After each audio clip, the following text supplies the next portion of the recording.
First of all, I'd like to thank Paul and CY and my good friend Prime Minister Jiang Yihua for inviting me here to share the podium with my old friend Kishore. I owe him a belated thanks for hosting me a lunch some years back when I visited Singapore and gave a speech at Lee Kuan Yew School. He was the dean at the time, and I knew he once served as a president of the Security Council in UN. So I asked him what impressed you most during your tenure there, and he said 3 words. So I thought, okay, what are those 3 words? He said, power, power, power. And I put that quote in my book. So even though we never talk about this, but I believe he and I belong to the same school of realism in the study of international relations. So when especially when geopolitical rivalry is tensing up, I think realism is something that we should really keep in mind once again. Anyway, I only have 40 minutes and 1 minute is gone. I'm going to talk about instead of the U.S. election. I'll get into that, but I'll mainly concentrate on the role of Taiwan in U.S.-China competition. Competition is a euphemism, actually. In my view, it's more confrontation than competition. But anyway, we live in Taiwan, and Taiwan, as we all know, will bear the brunt if anything goes wrong between U.S. and China. So we have to pay more attention to that. And my experiences with giving speeches is that after 1 week, people will forget 1/2 of your speech. After 1 month, they forget everything except your joke. And I happen to be not good person, cracking jokes. So I prepared a written script for you, and it's in your envelope. You may want to look at it, or look at the PowerPoint that I prepared separately. Okay, this is the contents. I'll talk about Taiwan's role. There are several roles here, not just one. In the old days, up until the end of Ma Ying-jeou administration, tail wagging 2 dogs. Secondly, now it's bone of contention. Taiwan is the bone of contention between 2 dogs. And the third role, which is worries me most, is Taiwan's the only trigger for U.S.-China military conflict. And why? Untold story of Taiwan. There's a great misunderstanding in the U.S., particularly about Taiwan. And the fifth is de-triggering. That is my humble proposal for some possibility to de-escalate the tension here. Okay, the tail wagging 2 dogs. This is history. I don't want to go in detail. You can access my prepared script. Anyway, it's actually this is the subtitle of my previous English language book, published in 2009 or 2010.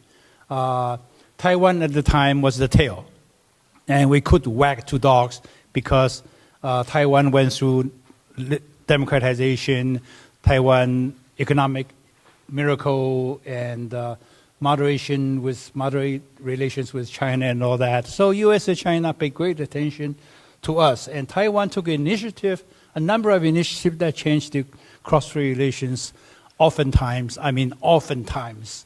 catching the U.S. and China by surprise and forcing them to react, sometimes favorably, sometimes harshly. Examples. Oh, okay. Examples are in my prepared speech. You can see the special state-to-state relations by Li Denghui, Denghui's Cornell visit, 92 consensus, or whatever. I mean, these are all Taiwan's initiative.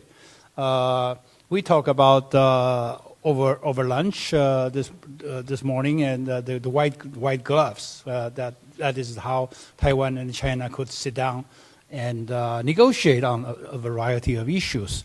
So that's also Taiwan's initiative, Taiwan's invention. Also, Chen Shui-bian, also, one country on each side and all that. And Ma Ying-jeou, diplomatic truce, 外交修兵, and ECFA, and a number of other things. So all the three presidents during their terms, they were very proactive on cross-strait, and that was unusual because the tail could wag not just one dog but two dogs. That's most unusual in my understanding of international relations. Now, that was history. Fast forward to the present time, present decade. Since President Tsai Ing-wen assumed the presidency, Taiwan became a bone of contention because Taiwan leaned 100%, 100%, not 90, not 95, but 100% to the U.S. side and 0% to China. As far as I know, this is not a state secret. Taiwan at the time, during Ma Ying-jeou's time, we had 20-some channels of communication with China. Imagine two sides signed 23 agreements. So each agreement is to be followed by a channel because ministry to ministry. The guy could pick up the phone and call the other side, hey, what's going on here? And we have this problem, and do that. We had that kind of channel. So I'm sure you still remember the. I think this February, one fishing boat. We incident, and one of our Jinmen soldiers went out fishing and were caught by China and detained for several months. In those days, Ma Ying-jeou years, this kind of question will not even pop up because one phone call or something will get rid of them. So right now, because Taiwan leaned also to U.S. and zero communication with China, all 20-some channels of communication were cut, and nothing gets done. So when you have no conversation, no discussion with the other side, both sides always assume the worst. And you see a ghost. Actually, there's only shadow. You always assume the worst. So Taiwan assumed the worst of intention on China. China assumed the worst intention on Taiwan because there's no communication. And Taiwan's size, Taiwan's power shrinks during this period. We used to be, in early 90s, we used to be 1/4, some say 1/3 of China's GDP, the entire China GDP. And after Li Denghui stepped down, Taiwan was about 20% of China's GDP. And now Taiwan is only 4%, or maybe some say even 3% of China's GDP. So Taiwan doesn't count that much.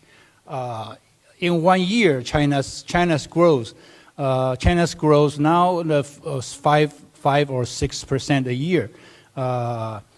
It's slowing down, but they can easily get over 4% growth a year. That would mean China can grow Taiwan in 1 year.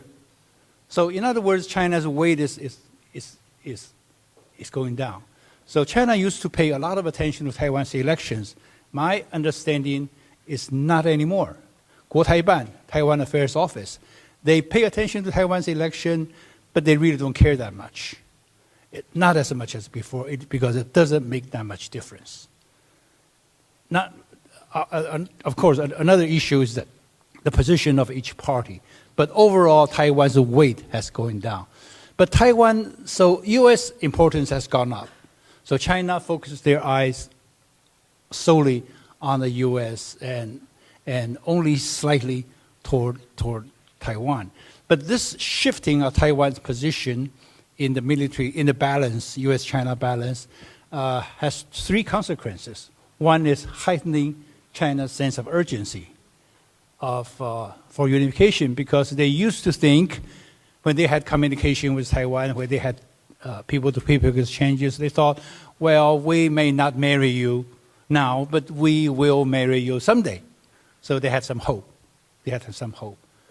But with Taiwan siding completely 100% to the U.S. side, China lost that hope. Their sense of urgency for reunification is heightened. Secondly, Taiwan's geopolitical value to both China and the U.S. Kishore mentioned that, explained that much better than I do. The third is heightening TSMC's strategic value. TSMC become the tasty meat attached to the bone. It's not just the bone, but there's some meat there. So when I thought about TSMC, I thought about the old story in the Old Testament, King Solomon and the baby, the two mothers vying for one baby, claiming that baby was hers. So it took Solomon's wisdom to solve the issue without splitting the baby. And TSMC is the baby right now. Unfortunately, there's no Solomon. And actually worse than that, worse than the bone, Taiwan is also a trigger. That's what worries me most. This is why I'm probably one of the few people in Taiwan, analysts in Taiwan, who appear to be always more worried than others, because I think Taiwan is a trigger. The Cold War, not too long ago, Kurt Campbell, the U.S. Deputy Secretary of State, said this competition is not Cold War. I totally agree. I totally agree with Campbell. But I think it's worse. The competition is worse than Cold War, because during the U.S.-Soviet Union Cold War, there was no Taiwan. There was no issue, no country, no part of territory that was so near and dear to either U.S. and China or Soviet Union that they were willing to risk a war with another nuclear superpower. So U.S. and the USSR went through 17 years until Cuban Missile Crisis, 1962. Even only during the Cuban crisis, there was that risk of direct conflict between two superpowers. Until then, only proxy wars or crisis.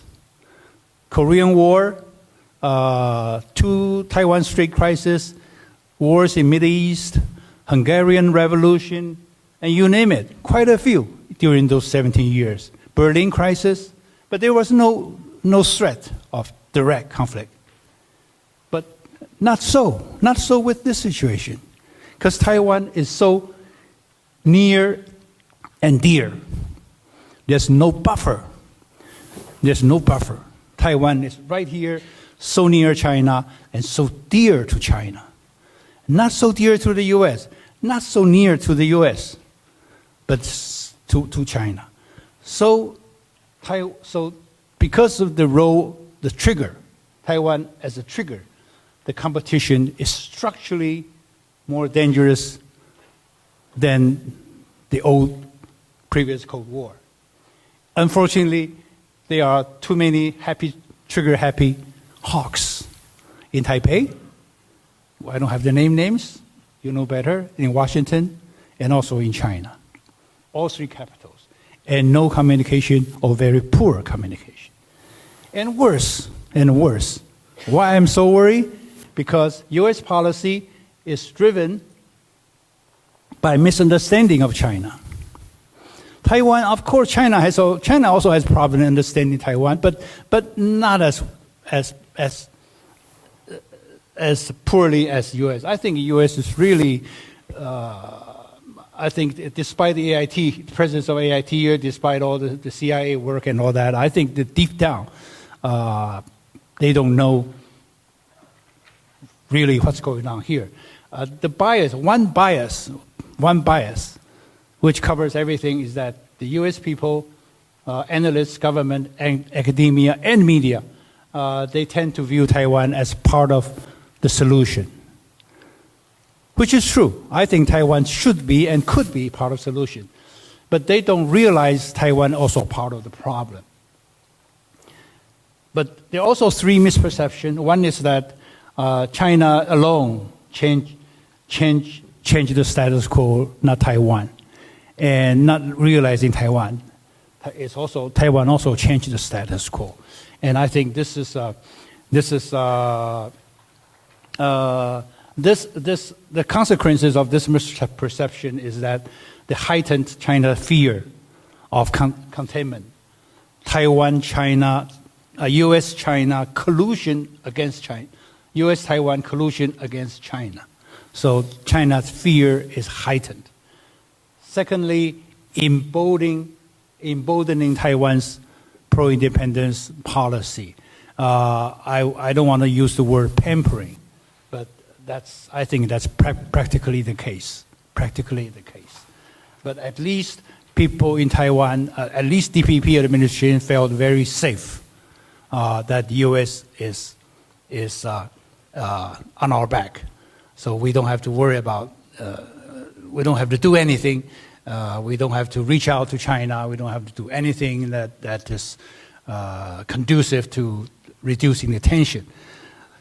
And thirdly is responsibility of management. And because Taiwan shirk off its responsibilities, so all the responsibility management fall entirely on Washington's shoulders.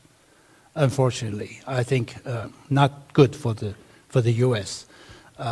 Okay, this is the first misperception. Second misperception is Taiwan people have the will to fight.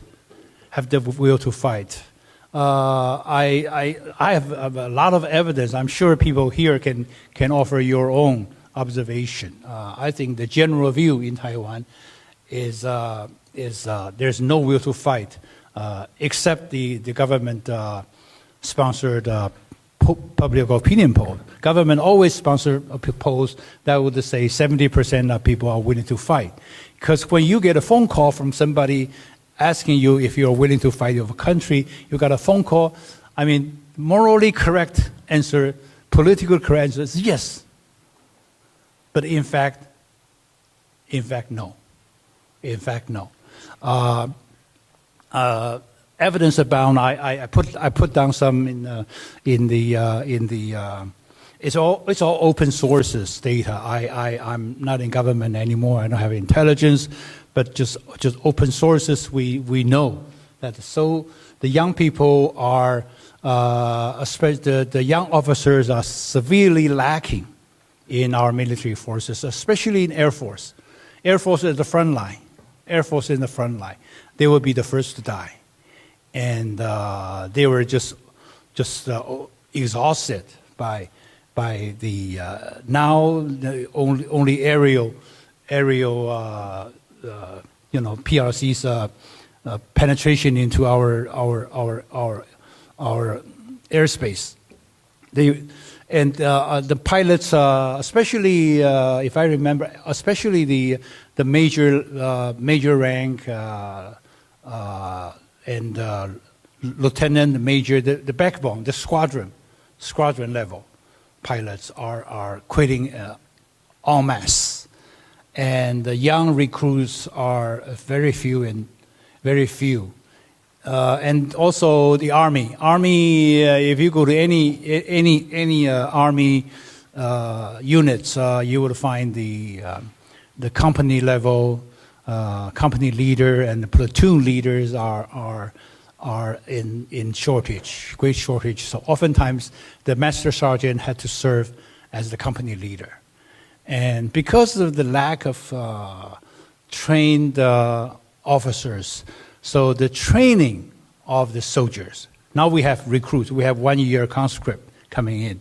The training quality is also very worrisome, as far as I'm concerned. Also, I read one piece of news in the newspaper that we had probably a dozen young men and women who went through training in West Point, Virginia, Military Institute, and this one in South Carolina. And after they returned to Taiwan, all of them quit, except one. All of them, 1 all quit. Some of them quit before their time. In other words, they had to pay back the money. This is not a picture. This is not a picture of an army that armed forces that's ready to fight. But Americans don't know that. Americans don't know that, and sure, we have some elite troops. I think our Marines are pretty good, as far as I know. But other than that, I have big question mark. So anyway, I think Americans are not quite aware the deep heart of the young people here. They only talk to people who are willing to talk, and they will tell you political correct answers. So this understanding, misperception has 3 policy consequences. One is the policy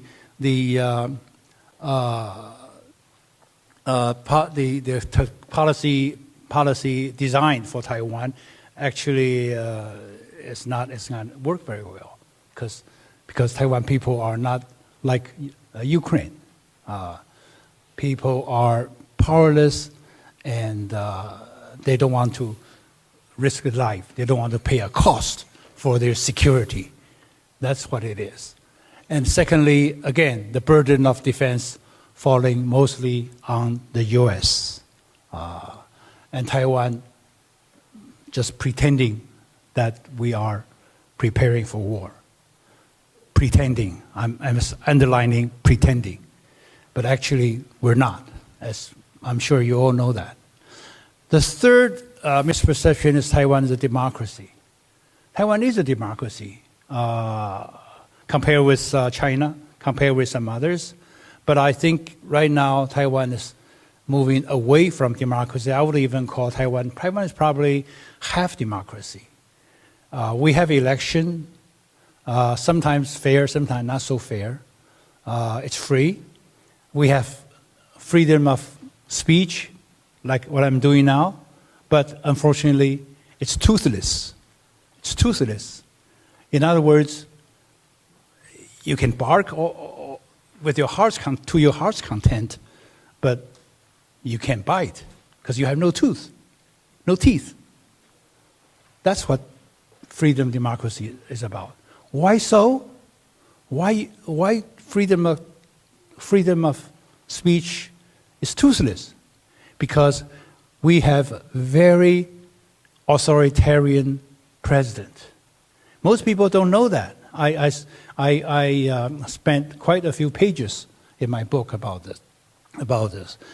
This goes back to Li Denghui's constitutional revision in 1997. According to my venerable elder Chen Fu, his memoir, he said in his memoir, he was the Guomin Dahui, National Assembly. He was the chairperson of the National Assembly. He said that during the process of constitutional revision, and KMT has a version, everybody has a version, and all of a sudden, one day, Li Denghui slipped through his aide, his own personal copy, to Chen Fu, and asked him and the KMT caucus to pass it, and he had to.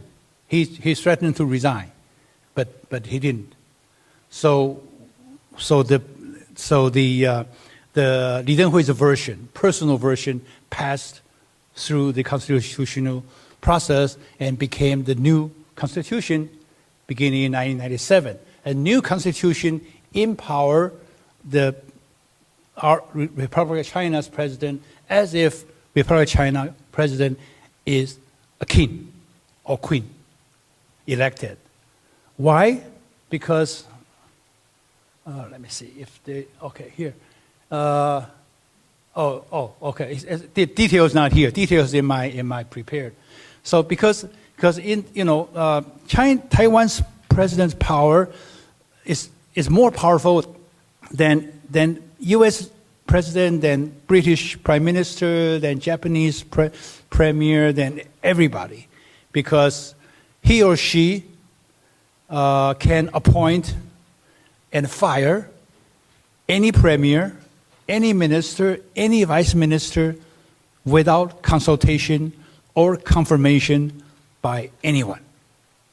In the U.S., you have to talk with the Senate. In the Prime Minister, Japan, UK, you have to consult your fellow parliamentarian, and you can just fire and appoint. Taiwan can. Taiwan president can. So personnel power totally in his or her hand. And he or she doesn't have to show up in 立法院 to debate policies. I mean, all the democracies, you have to. In Taiwan, you don't have to. You don't have to. President William Lai, before he became president, he said several times toward rallies and interviews, he said, I will go to 立法院 to deliver a report to the nation before election. After he won, he said no. So the 立法院, as you know, this is still going on, ongoing controversy with 立法院. 立法院 said, oh, well, we passed a reform act. The president has to go to 立法院 to deliver a report and answer questions. So President Lai mobilized the Constitutional Court, which is 100% packed with DPP supporters. So that's my prediction. It's not going to pass. It's the President Lai will never go to 立法院, and then President never have to hold press conferences. Fortunately, President Lai gave one, but as you know, President Tsai Ing-wen rarely ever gave press conference. The longest record was 745 days. 745 days, over 2 years, not a single press conference. This is our democracy. So in other words, the king and the queen can hide in his or her office, ruling the country, appointing this and firing that, and getting this done. If I don't have enough money, I want a special budget. So you can do all kinds of things. It's practically king and queen, and there's no check and balance on the president. So and yet people in the West, in the U.S., they don't understand it, and they still eulogize, praise Taiwan as a democracy, vibrant democracy. Especially, I'm sorry to say, U.S. Congress, which is very distant from our domestic politics. They think they love Taiwan so much. Taiwan is just pure democracy. So in their eye, Taiwan is a Snow White, being bullied by an evil person in Beijing. But actually, they don't know what is Taiwan has a queen or king in Taiwan. It's this misperception has positive consequences as well. Deeper. Oh, I'm sorry, this is not working.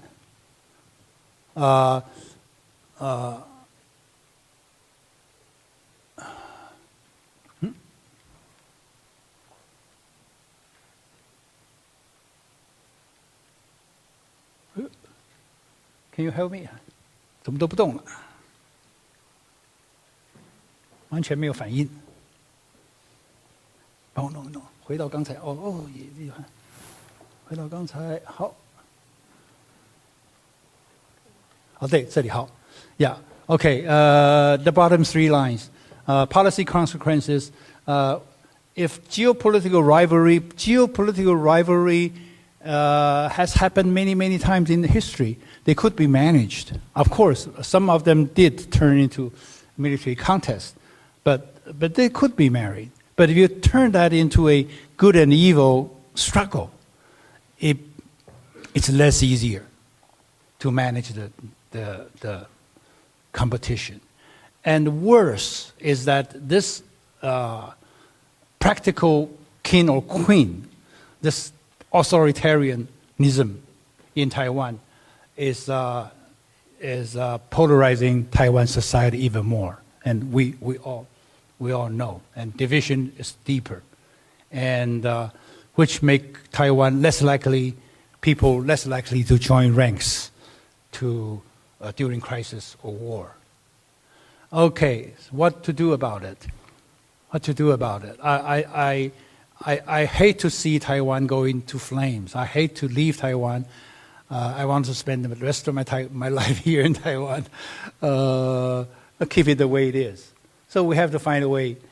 Taiwan has to, if we think of our democracy, you have to fair share of managing the crisis. So my idea is that Taiwan should, what I call de-triggering or minus Taiwan. We should reduce Taiwan's role in U.S.-China relations. Many other people, all the hawks, are trying to highlight Taiwan's role.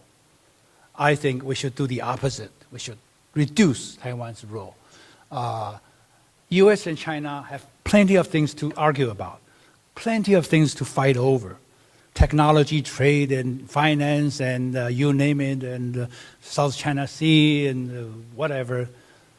But I think they can do without Taiwan, and they should do without Taiwan. If they do without Taiwan, their competition can go on for years and decades. No, I don't know who's going to win.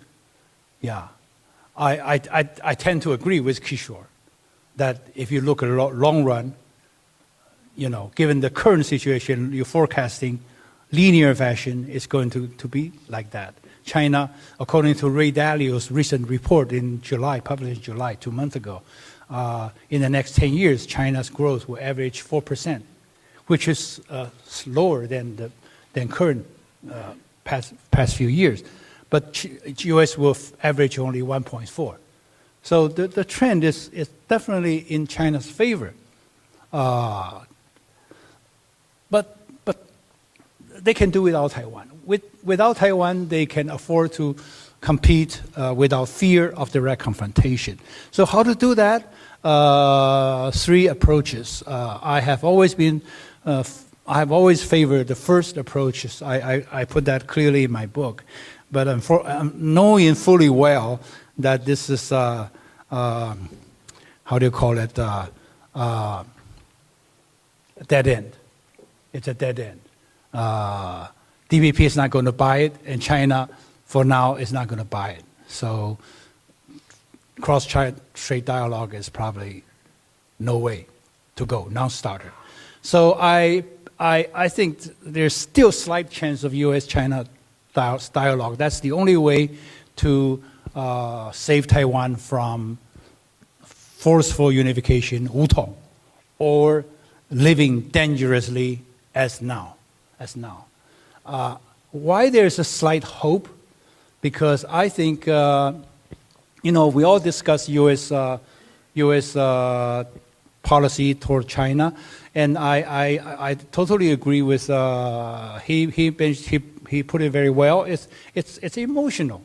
U.S. policy toward China is not. He quoted Kissinger several times in his book and his speech that U.S. launched this new policy of competition with China. It had a policy first without a strategy. I think it's so perceptive. I totally agree. And why it was such a rush? Because U.S. had more emotions than senses in the beginning. Because they think they were caught by surprise, by China. Surprise that China is rising so fast, threatening to overtake U.S. So I think the best way to explain U.S.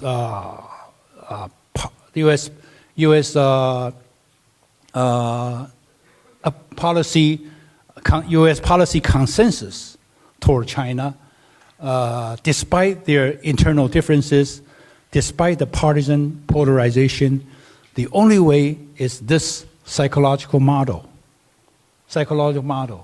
5 stages of grief. 5 stages of grief. I think the U.S. is gripped and mired in stage 1 and stage 2. Stage 1, denial. That's not true. That can't be happening. Stage 2, anger. We've been cheated. We're being cheated by Chinese. I can understand why the Americans feel this way. I have many good friends in the U.S. I can remember. I personally went through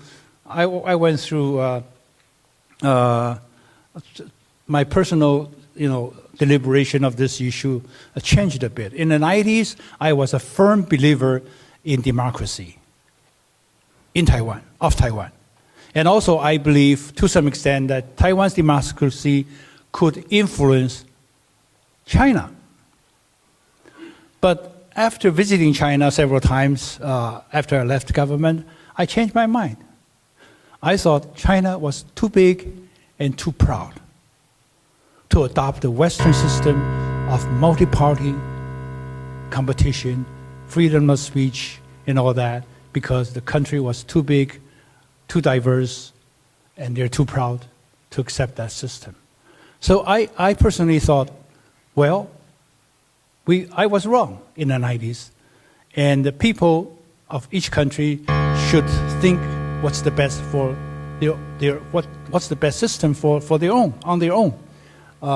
No, the system cannot be imported from abroad. But I think I came to this realization after a few visits. I thought I bumped into American scholars, and they continue to believe. So even now they felt that Chinese cheated them for believing that they could be changed.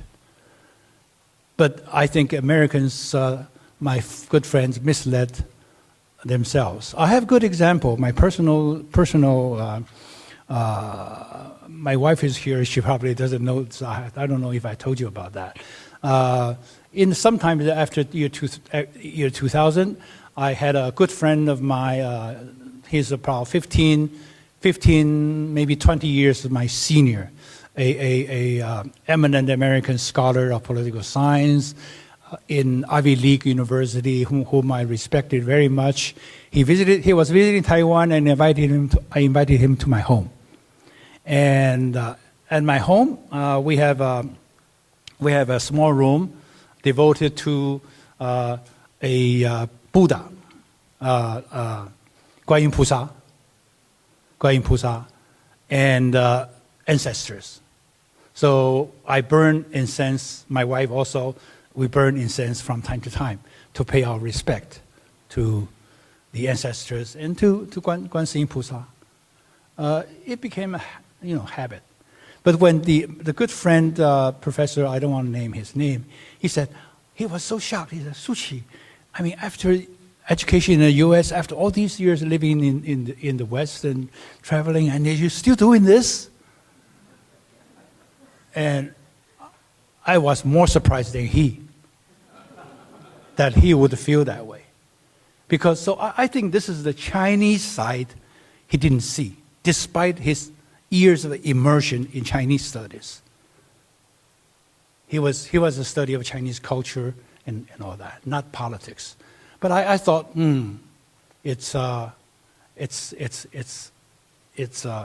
this may explain why Americans are shocked, because I think they fail to appreciate the depth of history and culture of the people in China as well as in Taiwan.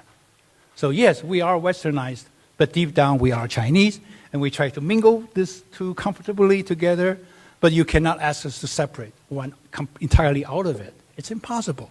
It's impossible. So Americans are deceiving, not deceiving, but they are latecomer in realizing that China's system cannot be changed. So, but they still can't believe it, and this is why the different parties still work together to be anti-China.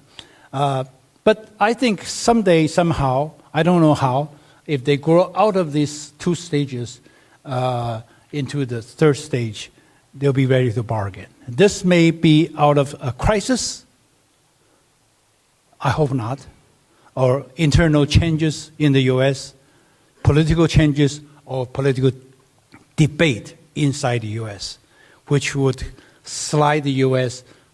from stage 1 or 2 into stage 3. At that time, the time would be ripe for negotiation. I think China would be ready, even though right now they say, well, Taiwan is their internal affairs. They don't want America to intervene. But I think deep down they are willing to negotiate. That's my hunch. But the time may come, but it takes two things. One is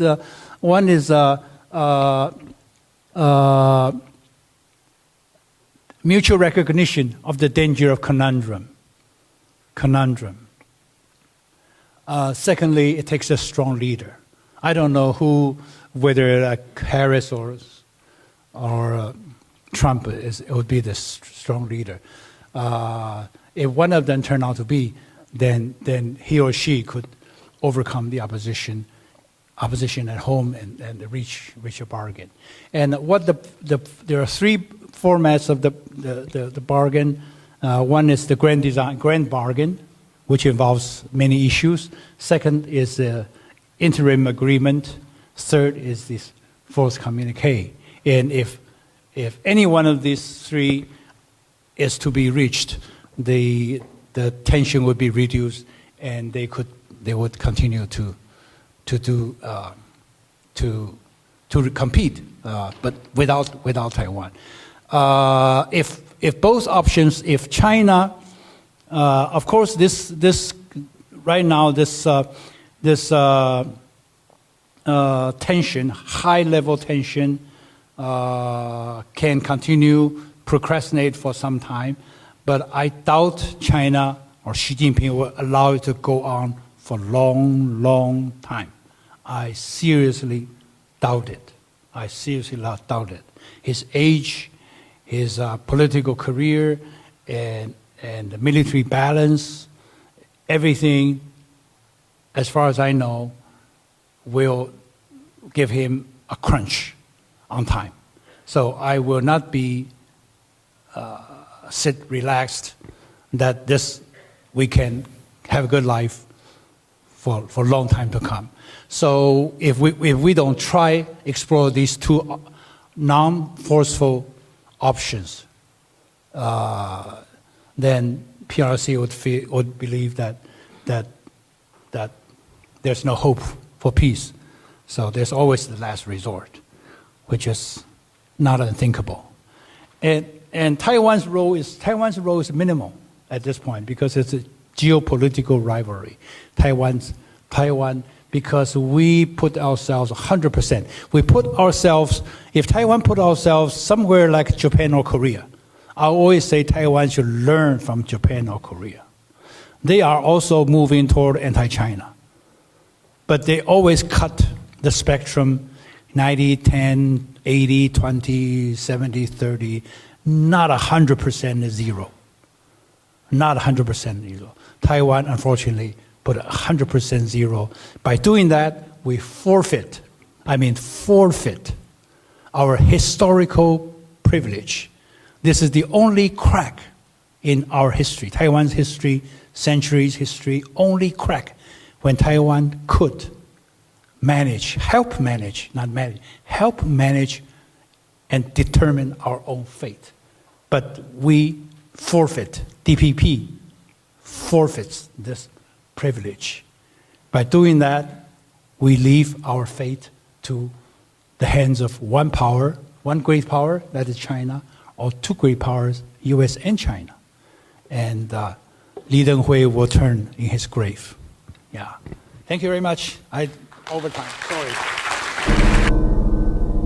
朋友都知道我是很挑剔的，防晒乳我选 KISS 皇家呵护抗光清爽高防晒凝露，因为它有媲美蓝光神盾的抓藻植萃，保护我在阳光下延缓肌肤老化，维持青春弹力，可以防御工作环境里的3C 商品、各种光源对肌肤的伤害，擦起来清爽不黏腻。我特别喜欢它做到海洋友善，365天，天天抗光抗老化，是我的保养日常。你呢？呵护您，呵护全家人，专属你的 KISS Royal Care 抗光清爽高防晒凝露。